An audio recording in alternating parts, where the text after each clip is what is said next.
السلام عليكم. لم تتوقف الأنباء التي تربط اللاعب الدولي المغربي أشرف حكيمي بالممثلة وعارضة الأزياء التونسية هبة عبوك بالإعلان الأخير نهاية مارس الماضي انفصالها عن والد طفليها. درجت وسائل إعلام دولية ومحلية خلال الأيام الثلاثة الأخيرة بخبر فشل عبوك في اقتسام ثروة حكيمي التي كان من المفترض أن تستفيد منها قانونيا بعد استكمال إجراءات الطلاق.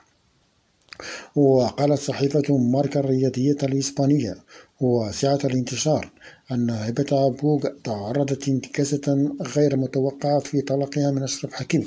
الذي وصفته بأشهر انفصال هذا العام، مؤشرة إلى أن الطريقة لن تحصل على جزء من ثروة طليقها. وأبرز البيان ذاته أنه رغم أن حكيمي هو أحد لاعبي كرة القدم الأعلى أجرا في الدوري الفرنسي، إلا أن من هذه الثروة لم تسجل باسمه،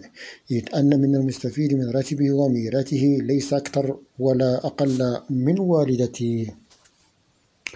وأكدت الصحيفة الرياضية أنه منذ عدة سنوات تتوصل والدة حكيمي براتبه عوضا عنه، ما يعني أكثر من مليون يورو يتلقاها الدولي المغربي شهريا من الفريق الفرنسي باريس سان جيرمان، تذهب مباشرة إلى الحساب المصرفي لوالدته.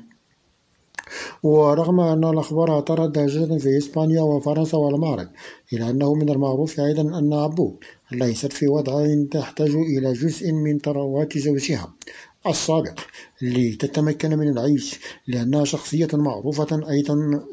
كما تورد ماركا. وفي سياق ذاته قالت الصحيفة الإيرلندية المتتبعة لأخبار مشاهير الرياضية بيش وانميث أن عبوك توصلت بهذه المعلومات من المحكمة المكلفة باستكمال إجراءات طلاق،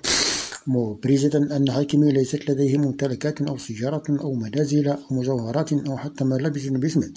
إذ أنه حين يرغب في أي شيء يسأل والدته التي تشتري له كل شيء. وكانت مجلة ماكا الفرنسية أول من أثار هذا الموضوع، نشرت تغريدة على حسابها في موقع التواصل الاجتماعي تويتر أكدت فيها أن هبة عبوك طالبت نصف أموال وأصول أشرف حكيمي قبل أن تكتشف أن مدافع باريس سان جيرمان لا يملك شيئا. وكانت الممثلة التونسية أعلنت في 27 من مارس الماضي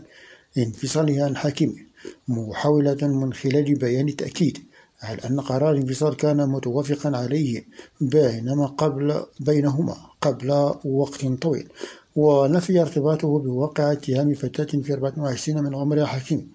بالاغتصاب، بينما شددت على أنها تقف دائما إلى جانب ضحايا الاغتصاب.